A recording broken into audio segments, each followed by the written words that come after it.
Bienvenidos una nueva vez a Hablemos de Salud.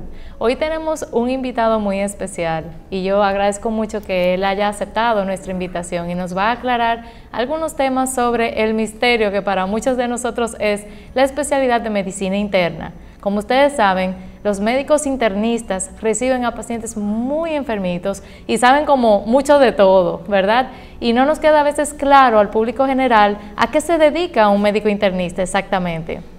¿Cómo funcionan esas consultas? ¿Cuándo debemos acudir a él? Así que pronto, en unos minutos, va a estar con nosotros nuestro invitado del día de hoy, Medicina Interna. Vamos a aprender de todo esto mucho.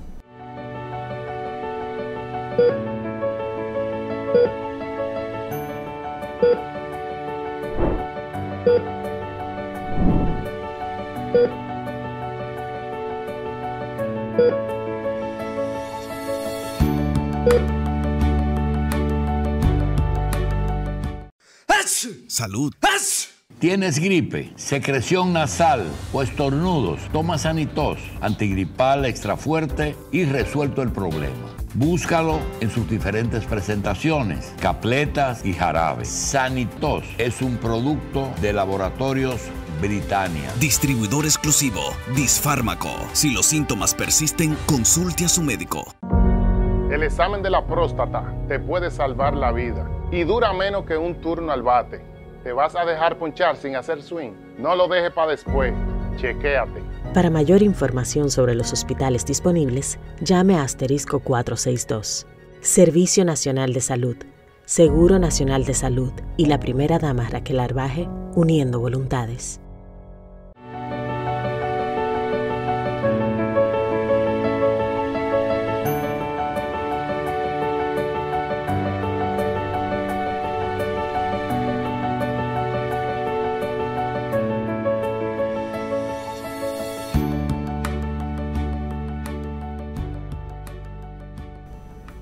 Y ahora, sin más, hablemos de salud con el doctor Víctor Capellán. Bienvenido, doctor. ¿Cómo está? Un placer. Muchísimas gracias por la invitación.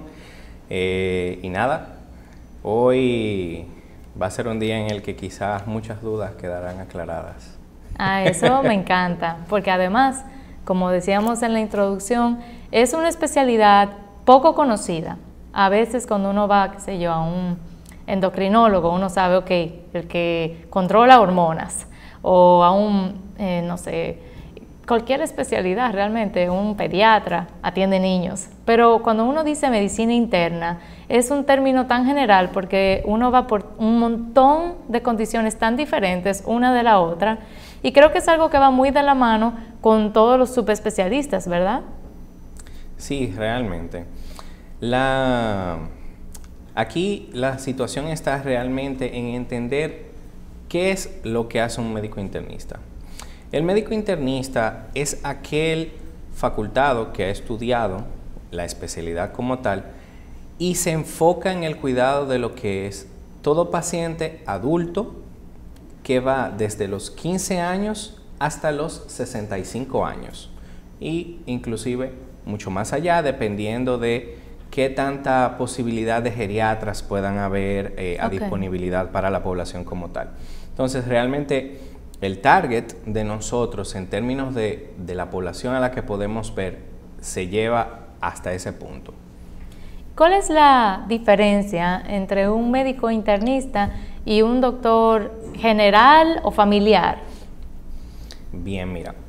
Básicamente, la diferencia que hay comenzando entre el médico general y el médico internista es los años de formación.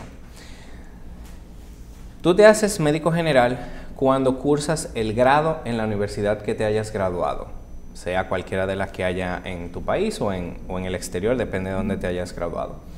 Cuando tú terminas esos 5 o 6 años, tú eres médico general.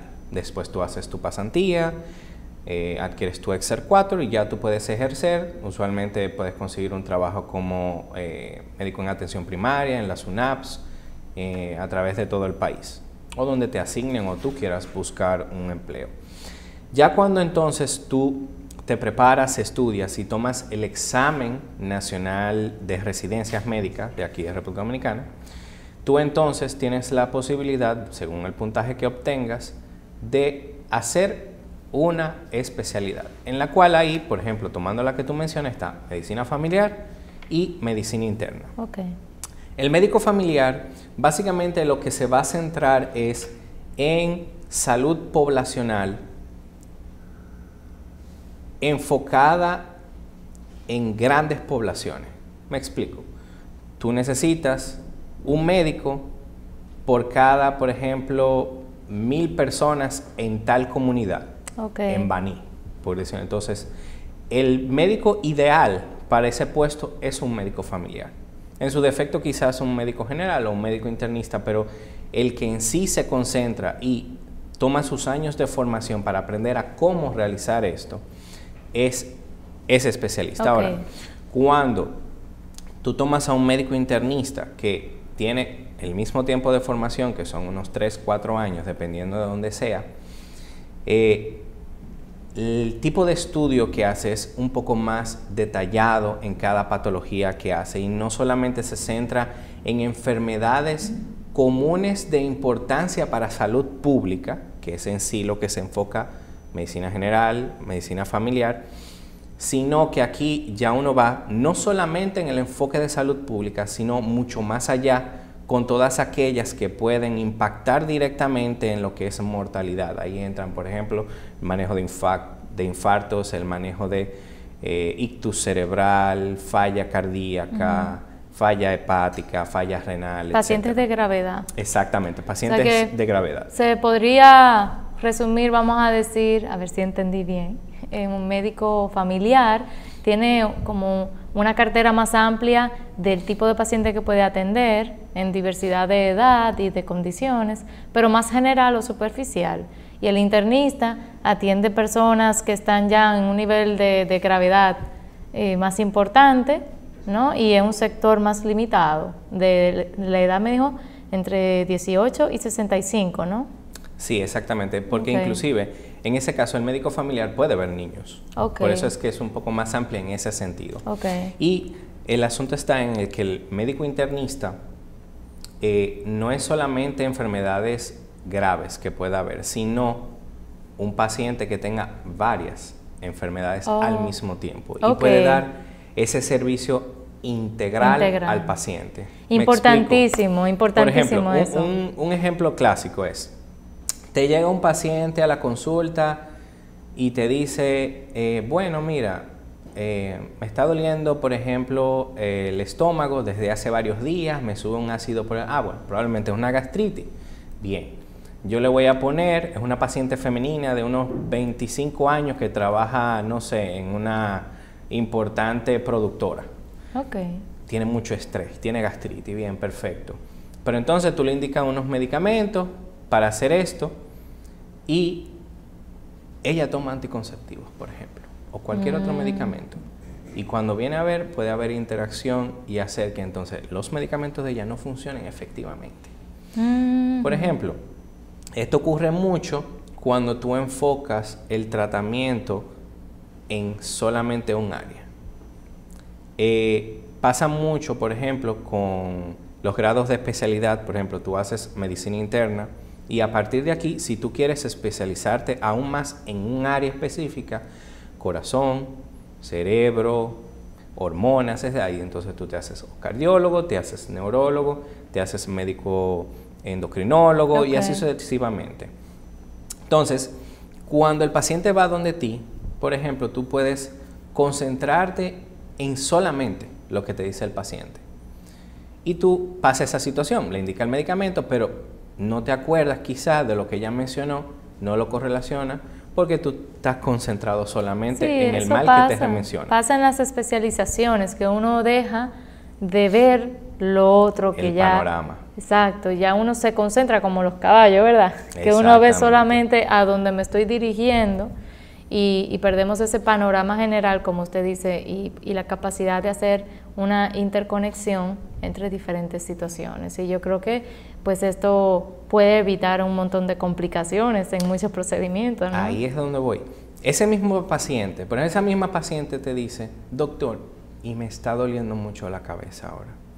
Ah, bueno, mira, yo realmente aunque soy internista, yo me concentro más en la parte de gastroenterología. Te voy a referir al neurólogo.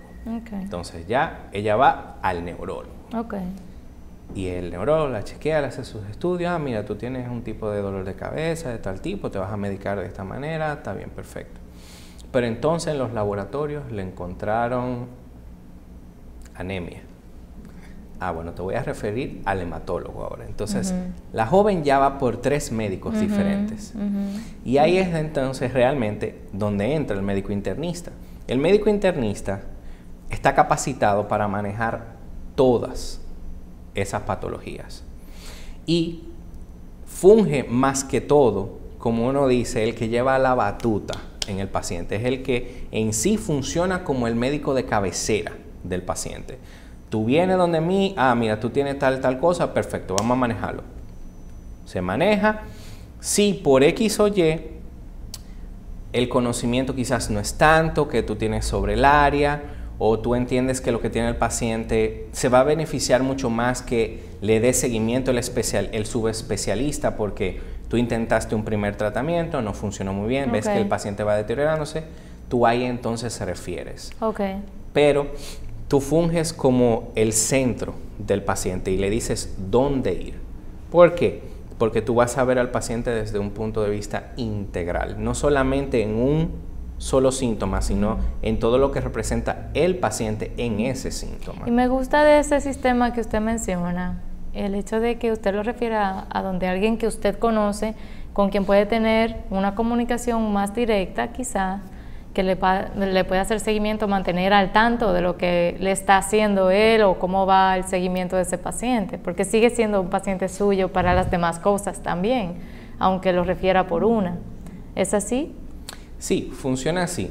Ahora bien, hay un ligero nivel que uno siempre mantiene, y es que aquí entra mucho lo de la relación médico-paciente. Hay un nivel de ética que uno siempre mantiene. Todo lo que el paciente habla contigo solo es entre tú y el paciente que se maneja. Okay, claro. Si tú le pides permiso al paciente, tú le dices, mira, yo te he referido donde el doctor, yo sé que él te está viendo, tú me permites a mí hablar con él para que él me diga qué ha encontrado. Sí, doctor, no hay ningún problema, porque típicamente pasa así porque el paciente lo que quiere es sentirse bien. Perfecto, tú llamas al colega, hey, ¿cómo vamos? Dime, cuéntame. Ah, no, mira, encontré tal cosa, vamos a hacer esto, y perfecto, no hay ningún problema. Y entonces pasa que hay muchas veces que, por ejemplo, el paciente entendió la mitad de lo que le dijo el subespecialista y le da pena llamarlo, porque pasa mucho, a los pacientes realmente le da mucha vergüenza llamar a su médico, pero dice, ay, que es muy tarde, o que quizás está haciendo tal cosa, y quizás lo que tiene puede ir empeorando al esperar. Entonces, uno hace así, llama al paciente, hey, mira, ¿cómo estás? Bien, hablé y él me dijo esto significa esto, de una manera lo más llana posible, porque obviamente no es una persona que ha estudiado medicina 6 años y que te va a entender cualquier término que vayas a utilizar. De una manera llana, tú le explicas para que entienda que es todo el proceso que va llevando. Y dice, ¿entendiste? Sí, entendí, doctor. Si usted supiera que yo no había entendido eso al principio cuando el médico me lo dijo. Entiendo. Hay veces que no pasa, entonces ahí uno funge como una ayuda ancilar al mismo tiempo al mismo subespecialista que está manejando al paciente. Y eso, estamos hablando a nivel ambulatorio, de consulta, no a nivel hospitalario. A eso iba a preguntar, ¿a dónde uno va buscando un médico internista? ¿Va al hospital o tienen su consultorio aparte o cómo funciona? Sí, mira, realmente el internista tú lo puedes encontrar en múltiples lugares. Okay. Pueden tener su práctica privada, un consultorio, no sé, una oficina, y ahí ve sus pacientes. En los hospitales siempre hay un servicio de medicina interna que ve a los pacientes, obviamente, de medicina interna. Y cuando prestan servicio al hospital, tienen lo que le llaman semana de llamada. Básicamente, durante esa semana, todo paciente que llega por emergencia, que requiera un ingreso o que quizás se necesite mandar a la casa y se maneje ambulatorio, mira, tengo un paciente masculino de 50 años de edad que tiene falla cardíaca. Okay. Pero el paciente realmente vino porque tiene una neumonía. Entonces, te llaman a ti al internista porque aunque quien pudiera manejar eso puede ser a primera instancia, que va a decir cualquier persona, es el neumólogo o el infectólogo, tú estás concentrándote solamente en la neumonía. Sin embargo, es un paciente que tiene otro problema de base que es importante tomar en cuenta, y ahí es donde entonces nosotros entramos como la primera línea de manejo de estos pacientes. Okay. El servicio de medicina interna ingresa al paciente que tiene múltiples morbilidades o tiene X condición que amerite esto y maneja al paciente. Si en dado caso, durante el transcurso se entiende, por ejemplo, que la falla cardíaca puede estar descompensándose y se necesita el apoyo del cardiólogo, se hace la interconsulta y se hace un manejo en equipo, Okay. en ese sentido. Pero ciertamente el paciente puede llegar o vía emergencia para manejo o vía la consulta, sea privado o sea ya propiamente cualquier centro médico que brinde obviamente el servicio de medicina interna como tal en la consulta. Y una persona sana que lo que quiera sea hacerse un chequeo general o prevenir, ¿cuándo es recomendable que empecemos a asistir a evaluaciones periódicas con un médico internista? Bueno, mira, eso es una respuesta interesante porque lo ideal, todo dependerá de la edad del paciente. Toda persona siempre empieza su chequeo con el pediatra. Tiene su chequeo anual, todo muy bien. Ya cuando el paciente pasa a ser un adulto desde los 18 años, justamente desde ese momento empieza el primer chequeo que puede tener. Okay. Ojo, porque una cosa es que lo deba tener y otra cosa es que lo pueda tener. ¿Cuál es quizás uno de los parámetros que uno utiliza para saber si el paciente debe o no de ir a la consulta por primera vez? Si se sospecha que puede sufrir de hipertensión arterial o quiere saberlo simplemente. Ya que de todo lo que tiene que ver con prevención de todos los diferentes acápites que se toman en cuenta, la presión arterial se puede dividir en dos grupos. Toda persona que tiene más de 40 años o que tenga alguna morbilidad cardiovascular que pueda conllevar a que tenga hipertensión, o toda persona entre 18 y 40 años de edad que son sanos. Okay. O sea que estamos hablando que desde los 18 años puede haber un primer abordaje. Okay. Y dependiendo de que se encuentre, se considera que cada 2 o 3 años entonces el paciente puede tener su chequeo. Y obviamente dependiendo de si tú encuentras algo, pues ya ahí se vuelve muy dependiente de qué tú encuentras y cómo tú lo vas a ir manejando, porque si es algo que se resuelve rápido, pues ahí llega. Pero si es una comorbilidad, por ejemplo, en un paciente joven que te llegó porque su mamá quería llevarlo para hacer su primer chequeo y ver que todo esté bien, porque él va a entrar a la universidad, y encontramos que tiene una enfermedad de tejido conectivo, por ejemplo, que son las famosas artritis, lupus, etcétera, que son un mundo aparte en la medicina.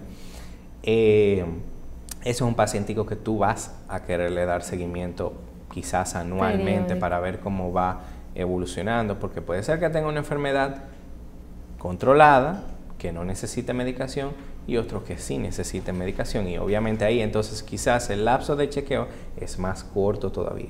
Okay. Todo ahí depende de cómo se presenta el paciente para tú decidir cuándo tú le das seguimiento, pero para tú comenzar 18 años para una primera vez está bastante bien. Ok. ¿Y cómo luce esa primera consulta? Esa primera vez que uno entra por su puerta. ¿Quién me recibe? ¿Tengo que llenar algo? ¿Me hacen exámenes primero antes de verlo usted? ¿Cómo funciona el protocolo? Bien, mira, normalmente quien primero te recibe es la secretaria en cualquier lugar donde tú vas. Digo, ahora con la tecnología hay veces que los médicos se manejan ellos mismos con programas de autogestión, pero en la normalidad tú llegas al centro médico o al consultorio, la enfermera, o sea una enfermera o sea la secretaria te recibe, te llena, por ejemplo, si tú tienes seguro, te llena el papelito del seguro, el pago de la consulta, si hay que llenar un formulario que el médico tenga de por sí, si quiere tener, por ejemplo, datos del paciente, se llena esa primera parte para tenerlo como un registro. Desde ese momento, entonces, ya el paciente lo que queda es esperando al momento de su consulta.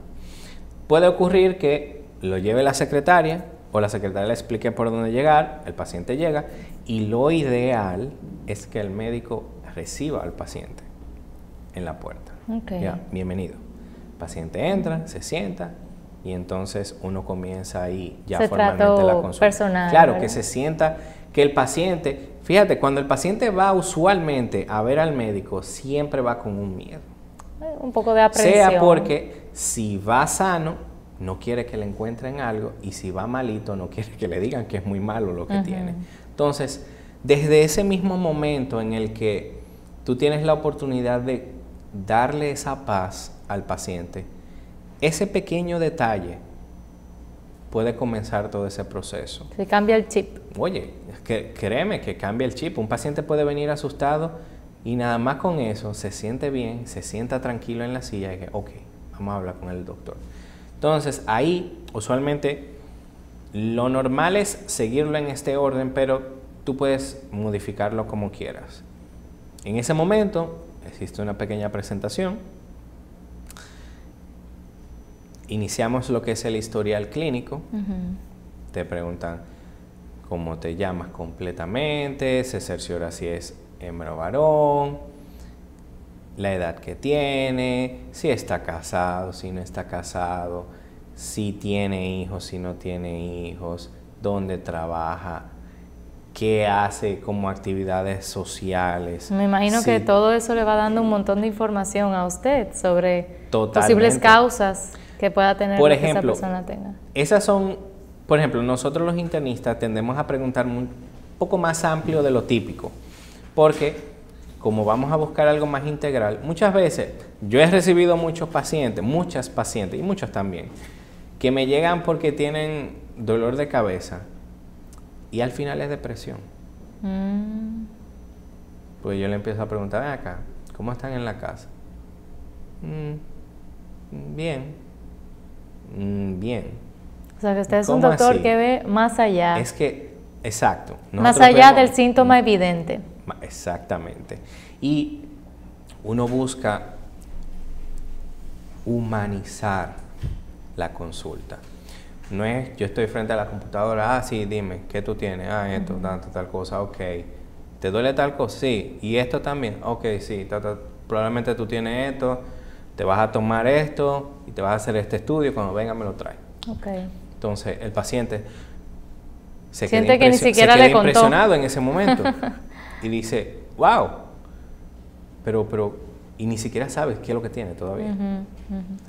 Tú le brindas esa parte de humanidad cuando tú, sin obviamente rayar la parte de romper la parte de médico-paciente, del respeto, claro. Del respeto, a entrar a esa vida de ese paciente y comprender quién es que está delante de ti.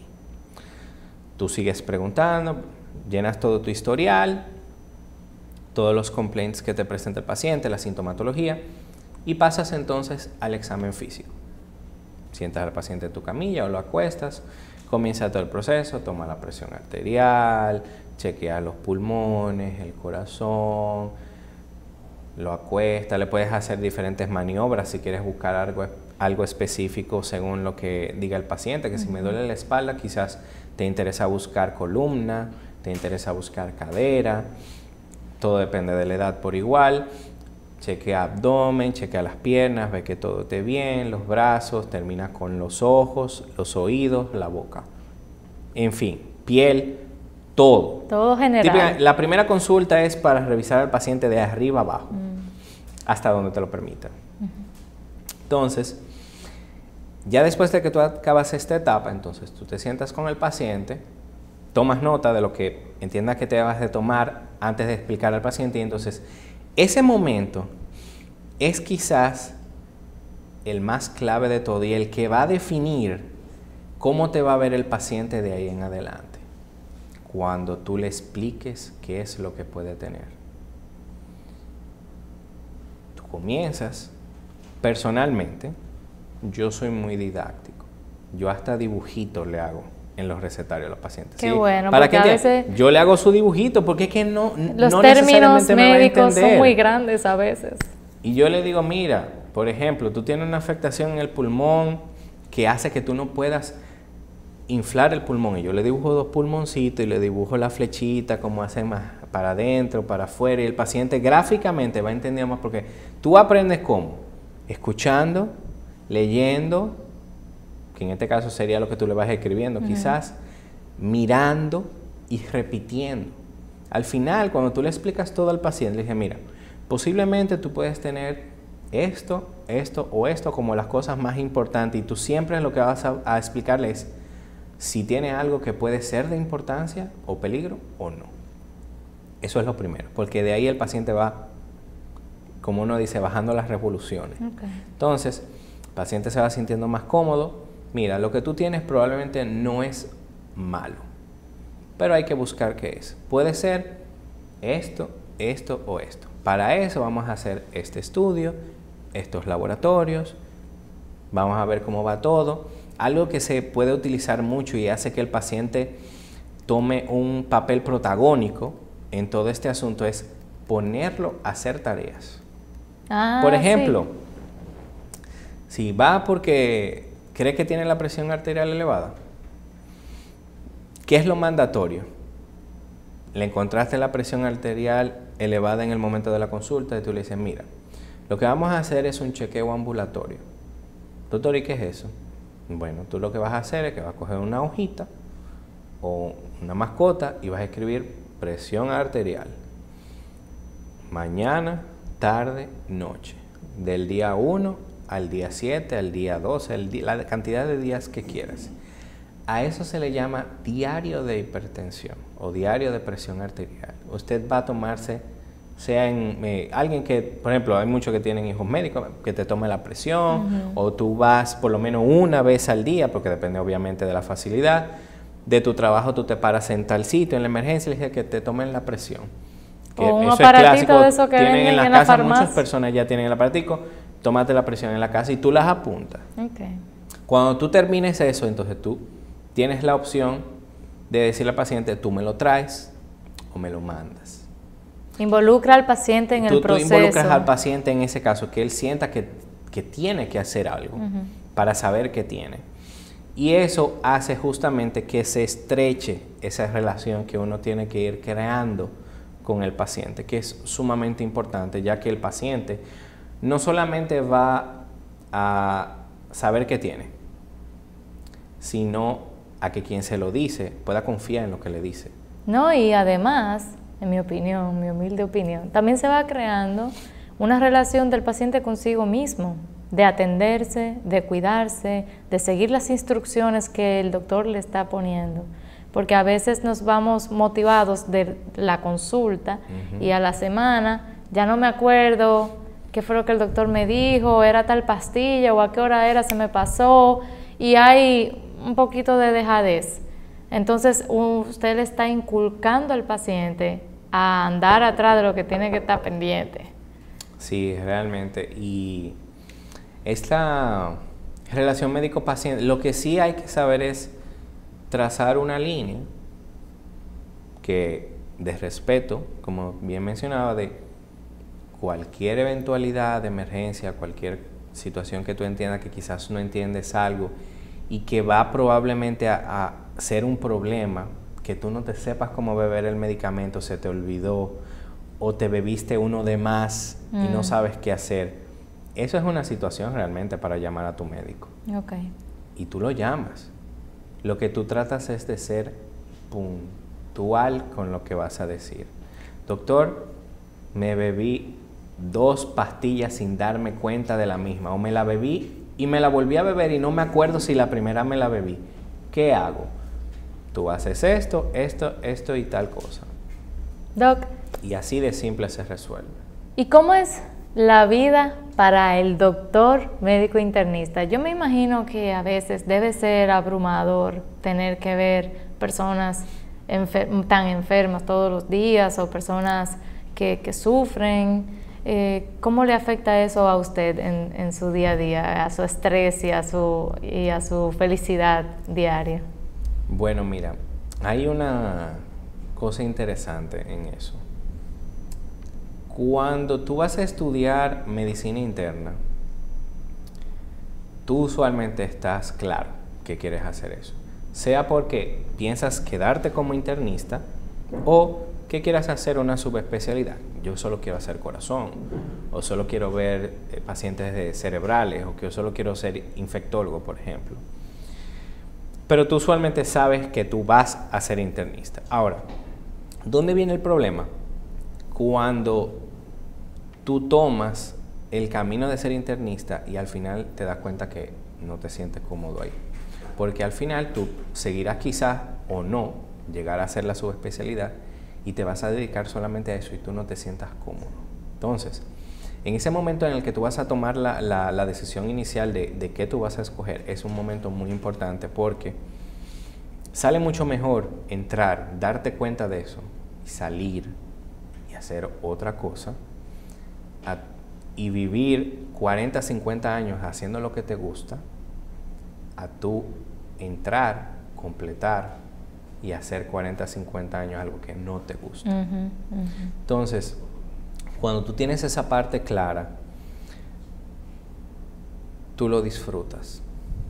Qué bueno saber esto. Toki, luego de esta corta pausa, vamos a seguir indagando un poquito sobre su profesión y sobre cómo ejerce la medicina interna. Así que quédense con nosotros para seguir conociendo al doctor Víctor Capellán.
Hacerse el examen de próstata ahora es un fly al catch.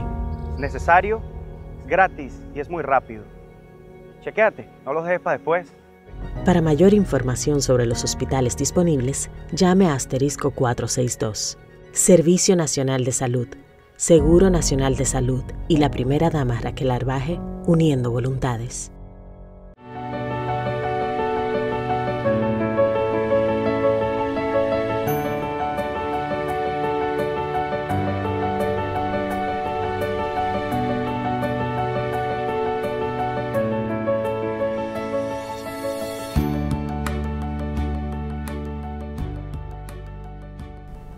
Gracias por seguir con nosotros y seguimos aquí hablando de salud con el doctor Víctor Capellán, medicina interna. Y estamos hablando un poquito sobre cómo le afecta a usted como persona esa relación y ese tener que ver a personas enfermas todos los días, pero su respuesta me creó otra curiosidad. Me imagino que es usted una persona que ve muchas personas morir, ¿es así? Toca de vez en cuando. ¿Y qué puede comentarnos usted a nosotros sobre esa experiencia, sobre ese momento en la vida de la persona donde ya se va despidiendo?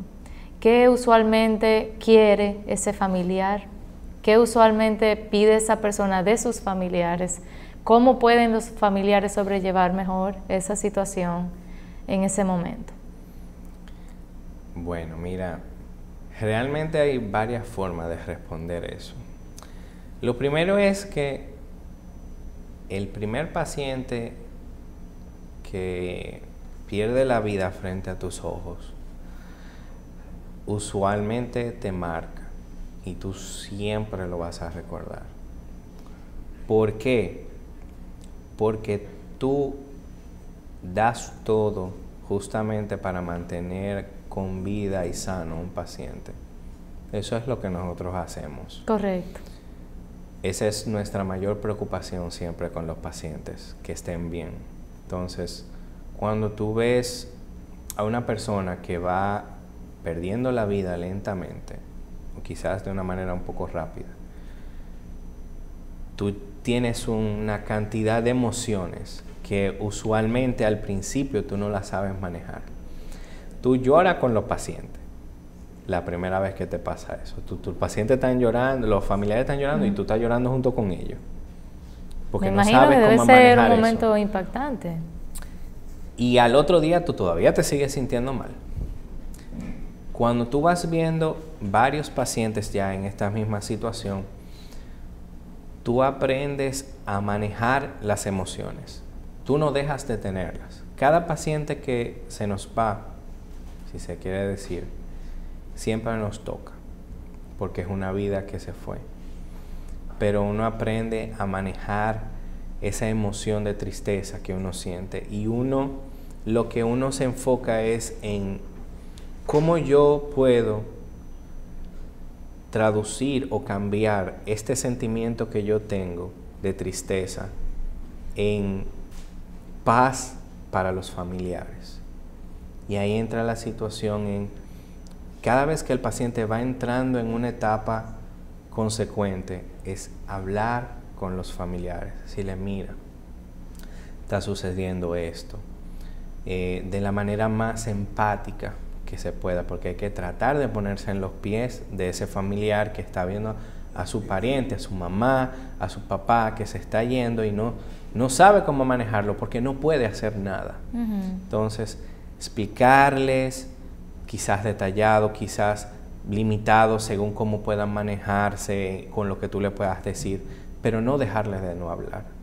Siempre es importante mantenerlos a ellos informados para que en el momento en el que ocurra eso, ellos sepan que era una posibilidad y que si ocurrió, realmente se intentó hacer todo lo que se podía para salvarle la vida al paciente. Y que al final los familiares te dicen, gracias, doctor. Y te lo dicen a sí mismo. Yo sabía que con los ojos llorosos, y a veces uno mismo se pone un poco emocional. Te dicen, no, doctor, nosotros sabemos que ustedes hicieron todo, el equipo completo, hicieron todo lo necesario. Yo imagino que esa es la mejor paga que le pueden dar a usted. Bueno, ¿verdad? Sí, hasta cierto punto, porque imagínate, fue basado en que una vida se fue, pero digo en el sentido de que el paciente o los familiares tú quedas en paz, vean tan claro a la vocación suya de salvar a su familiar que aún pasando lo peor, no duden por ningún momento que se hizo todo lo que se hizo todo lo posible. Yo creo que la forma en que se da esa noticia en los médicos dominicanos es muy diferente a cómo se maneja ese protocolo, incluso de manera legal, a veces en otros países, que limitan al doctor de poder ser empático en ese momento con los pacientes. Y yo creo que ese toque personalizado es lo que está trayendo a muchas personas de otros países a querer atenderse aquí. Esa empatía que se le permite y que caracteriza al médico dominicano. Y ahorita cuando conversábamos antes de la pausa, usted me decía que se concentraba mucho en las formas de enseñar a los pacientes sobre sus enfermedades o sus condiciones. Y veo también en su currículum que usted es profesor, es maestro. Entonces cuénteme un poquito sobre el lado de la academia del doctor Víctor Capellán. Todos los médicos internistas tienen, yo me imagino que una oportunidad chulísima de enseñar, porque si tienen un conocimiento tan vasto, diverso e integral, como usted mencionó, pues debe ser un profesor bastante interesante para aprender sobre medicina. Bien, mira, justamente tengo cerca de unos 2 años dando clase en el programa de AMIR Dominicana. que es justamente un programa que se encarga de preparar a los jóvenes, bueno, y a algunos no tan jóvenes, médicos generales que quieren optar por tomar el examen de residencias médicas nacional, para que obviamente, como yo le digo a ellos, obtengan la nota más alta posible en el examen y puedan entrar a la plaza que ellos desean y quieren. Okay. Y justamente una de las cosas claves de la forma en la que yo le doy las clases a los estudiantes es que yo no me concentro solamente en el tema que les estoy hablando. Usualmente mis clases están divididas en dos partes. Yo doy la cátedra de infecciosa, de enfermedades infectocontagiosas, y la parte de medicina interna por igual. En el área de infecto, usualmente, o infectología, yo trato de conectarle el tema que estamos hablando con cualquier otra cosa, justamente por lo mismo que mencionaba, ya que puede ser, por ejemplo, que un paciente con X infección pueda venir afectando el sistema cardiovascular o el sistema cerebral, que no tiene ninguna relación, pero si tú se la sabes buscar, sí la tiene. Okay. Y esas son esas pequeñas perlas que ellos se van llevando. Yo se les digo, cojan una perla y tal cosa. Y en el mismo medio de la clase yo les salto con una frase interesante que los motive. Porque en esa etapa en la que tú eres un médico general, típicamente tú sientes que tú no eres médico. Pero realmente sí, tú lo eres. Tú duraste 6 años estudiando. Tú eres un médico totalmente. Porque tú lo que estás es decidiendo estudiar, hacer tu esfuerzo y estudiar para especializarte en algo más. Profundizar. Pero, exactamente. Entonces tú no puedes pormenorizarte en ese momento. Y tu meta es tanto estudiar como para aprender y pasar tu examen, pero en el mismo proceso tú te aprendas a conocer a ti mismo. Y eso es parte de lo que yo les hablo a ellos. Ustedes no pueden dejarse vencer por ustedes mismos en el proceso. Ustedes tienen que pensar que van a hacerlo bien, porque si piensan que lo van a hacer mal, ya desde ese momento van perdiendo. Y esas son palabras que... mentalmente uno se limita a veces en lo que puede lograr cuando la conversación interna es negativa. Totalmente, y eso hace que ellos mismos se sientan motivados a participar, a preguntar, porque dicen, wow, yo no me siento en este ambiente en el que me siento cohibido, porque yo sé que puedo fallar. Yo digo, miren señores, este es el momento de fallar, pregúntenme lo que ustedes quieran. Si fallaron en lo que yo les estoy preguntando, no importa, porque es aquí que ustedes tienen que fallar, no en el examen, es aquí. Y si tu forma de analizarlo no fue la correcta, ¿por qué fue? Doctor, ¿y por qué es tal cosa? Ah, por esto, por esto, por esto. Claro. Y eso va cambiando esa menéutica. Entonces, yo entiendo que todo médico, y cada quien obviamente tiene su parte, pero yo personalmente entiendo que tú tienes un gran punto de crecimiento personal enseñando lo que tú sabes, pero al mismo tiempo aprendiendo de ellos. Yo he aprendido mucho de ellos. Me imagino. Justamente ese intercambio una vía de ida y tenemos. vuelta. Claro, hay muchos de ellos que te saltan con una cosa que leyeron la noche anterior que tú no has leído. Te dicen, doctor, pero yo leí tal cosa anoche en tal journal, tal cosa. Y yo, oh, qué bien. Tengo que buscarlo porque tú estás más actualizado que yo. Sí. Y tú aprendes junto con ellos. Pero eso te brinda esa satisfacción de que tú estás ayudando a la siguiente generación a sentirse motivados y a dar lo mejor de sí. Porque eventualmente yo quisiera que si alguno de ellos me tiene que atender a mí algún día, porque uno nunca sabe. Yo llego a la emergencia, qué sé yo, con algún síntoma X y me encuentro a uno de mis estudiantes y digo, pues yo me voy a sentir bien, pues me voy a sentir confiado. Claro. Porque sé quién es que me está manejando. Se le nota la vocación por su profesión. Yo creo que el que la disfruta tanto como para no solamente mantenerse actualizado y aprenderla, también enseñarla ya es otro nivel de comprensión sobre lo que se hace y sobre la pasión que se le pone a eso.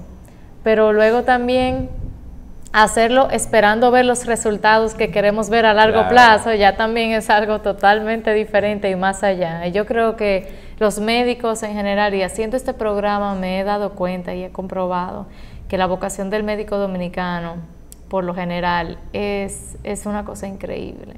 Sí. Es una cosa increíble, están sumamente dedicados y en estos tiempos que son quizás un rol más importante de lo que ellos jamás soñaron, están haciendo todo y más por el pueblo dominicano. Y yo quiero darle gracias a todos los que han venido, los que todavía no han llegado y vienen después por aquí, y a usted en particular también por todo lo que hace por nosotros. Yo me imagino que la posición de la medicina interna hoy día, sabiendo ahora que se pueden recibir pacientes desde tan joven como los 18 años y teniendo un espectro tan amplio de conocimiento, puede tener el médico internista una incidencia grande en la medicina preventiva. ¿Es así? Totalmente. Inclusive, se supone que lo ideal es que la primera persona que te vaya a evaluar desde el punto de vista médico, si tú obviamente tienes el rango de edad, es el internista, que es quien que te va a ver de manera global, integral y de acuerdo, y puede darte esa atención personalizada, decirte, mira, tú tienes tal edad, a ti lo que te toca es hacerte esto, esto, esto, esto y esto, que basado en evidencia. Hay varios lugares donde uno puede tomar los puntos de partida. Por ejemplo, algo de lo que yo me guío mucho es del US Preventive Task Force de Estados Unidos, que ellos te dictan, por ejemplo, ciertas recomendaciones basadas en evidencia, que te dice, por ejemplo, esta misma situación de la presión arterial. Todo paciente mayor de 40 años con varias morbilidades tiene que chequearse anualmente para la presión arterial. Toda persona entre 18 años y 40 años, por lo menos cada 2 o 3 años si sale todo bien. Y a eso tú le vas agregando otra cosa. Si es un paciente, por ejemplo, femenina de 25 años de edad, que tú la estás chequeando, tú le vas a revisar hipertensión, para ver si sufre de hipertensión, pero también vas a chequear si tienes riesgo de cáncer de cuello de útero. Y así sucesivamente se van agregando screenings, como uno le llama, o cribado, de ciertas enfermedades según la edad que tiene el paciente. Es decir, que una proyección. Es mucho más personalizado, porque tú tienes la posibilidad, por ejemplo, de comprar un paquete, tu seguro te lo pide, yo voy a tal centro médico y me hago toda una cantidad de laboratorios y me encontraron nada más el colesterol alto. Pero tú hiciste todo eso ya. Entonces, al final te dan tu recomendación, bueno, mira, tú tienes hipercolesterolemia, puedes tomar esto, tal cosa, cambios de estilo de vida, etcétera, etcétera. Pero es ya genérico, o sea, porque todo está programado. Si bien cuando tú vas ya donde un médico específicamente, especialmente el internista, te personaliza ese chequeo, que es de acuerdo a cómo tú lo llevas. Y eso es lo que hace que la medicina preventiva uno la pueda hacer mucho más eficiente. En términos de quitarle estrés al paciente, en términos costo efectivo, porque eso es importantísimo, eso es parte del mismo proceso de aprendizaje que uno tiene, eficientizar el gasto en recursos médicos, tanto del paciente como de gasto propiamente del centro médico que va a hacer el estudio. Eso es sumamente importante por igual. Doc, hablábamos antes de empezar el programa un poquito sobre cómo ha cambiado para usted o para los médicos internistas en general un poco el formato en el que se evalúan a los pacientes, es decir, con todo el tema del aislamiento que hemos tenido que empezar a hacer por la pandemia. Antes no se usaba tanto que el doctor se trasladara al paciente, sino el paciente únicamente al doctor, pero ahora me comentaba usted que eso ha ido cambiando un poco. ¿Cómo ha ido cambiando? Bien, mira, al principio principios, estamos hablando marzo, junio, sí era hermético totalmente, o sea, nadie iba al médico, ni ningún médico iba a los pacientes tampoco, muy raro el que iba. Si tenía quizá el equipo de protección y era con cuidado y quizá ni le ponía la mano al paciente, tú lo hacías. Pero a medida que fueron pasando los meses, que ya tú conoces cómo funciona el virus, sabes cómo crear un ambiente factible en el ambiente familiar para hacerlo, eso ha permitido que muchos médicos, no solamente internistas, también subespecialistas, han tomado esta opción de ir a ver al paciente. Porque hay muchos de estos pacientes, especialmente pacientes envejecientes crónicos, con enfermedades crónicas como hipertensión, diabetes, falla cardíaca, enfermedad renal, que tienen problemas articulares o casi no pueden caminar o están encamados porque no pueden movilizarse y el familiar no puede llevarlo a su chequeo normal con el médico.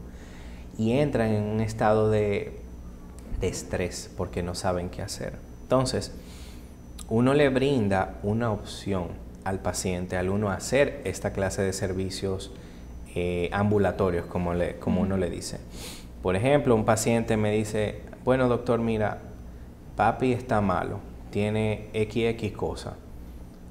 ¿Tú puedes venir a verlo a la casa? Obviamente, tú coordinas según el horario. Dependiendo de si es un paciente que ya tú conoces, tú le dices, bueno, mira, yo sé que ustedes no tienen COVID, yo puedo llegar ya tranquilamente, obviamente con siempre mascarilla, lavado, todo lo que es básico, pero en un ambiente controlado. Si tú vas a un ambiente que tú nunca has ido, porque es la primera vez que vas a verlo, tú le dices, mira, como es controlado, vamos a hacer esto. Tienen que tener tal cosa ahí, el paciente tiene que estar de tal manera, nada más puede haber tal persona conmigo, que es quien sepa más del paciente, a tal distancia. El asunto es que tú tienes la posibilidad de controlar el ambiente, desde el punto de vista por lo que estamos viviendo ahora. Tú llegas, chequeas a tu paciente, o lo haces inverso, comienzas a recabar información y después ves al paciente, todo depende de cómo tú lo quieras hacer. Y al final, como una consulta normal, le hace todas sus prescripciones, pero tienes la ventaja que quizás no tienes en el consultorio de que tú te sientas a hablar con los familiares.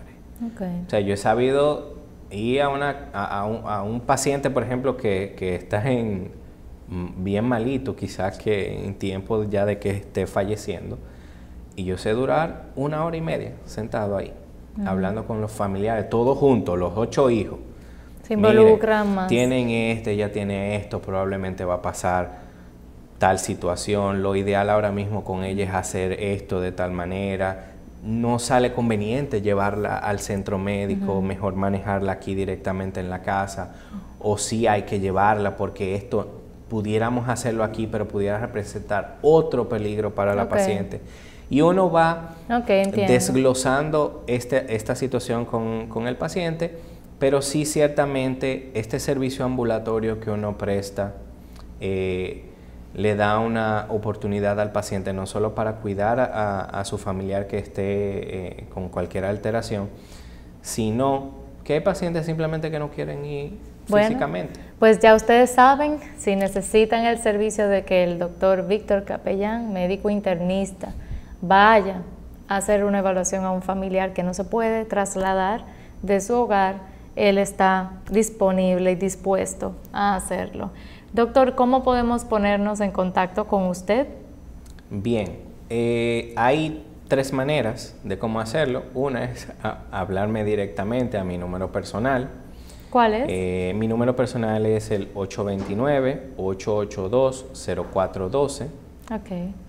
O vía nuestra plataforma de Mi Médico, que es una plataforma de telemedicina, que es usualmente por donde doy las consultas de telemedicina, el Mi Médico Concierge,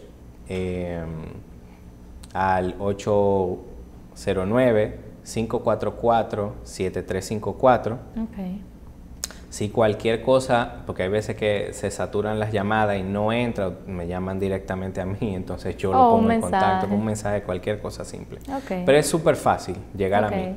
Cualquier veo que cosa es me muy pueden escribir directo. a mí, yo los redirijo para entonces poder coordinar ya la consulta formalmente. Porque muchas veces puede ser que quieran hacer la visita ambulatoria. Y eso es ya directamente conmigo. Con usted, ok. Doctor, nuevamente, muchas gracias por habernos prestado este tiempo. Yo realmente aprendí muchísimo y yo creo que todo el público televidente se lleva varias perlas del día de hoy a sus casas de conocimiento. Así que nuevamente gracias por haber estado con nosotros en Hablemos de Salud y gracias a Carivisión y a CTN por este espacio donde siempre podemos aprender tanto y orientar a pacientes en estos tiempos. Muchas gracias nuevamente a todos. Nos vemos la semana entrante.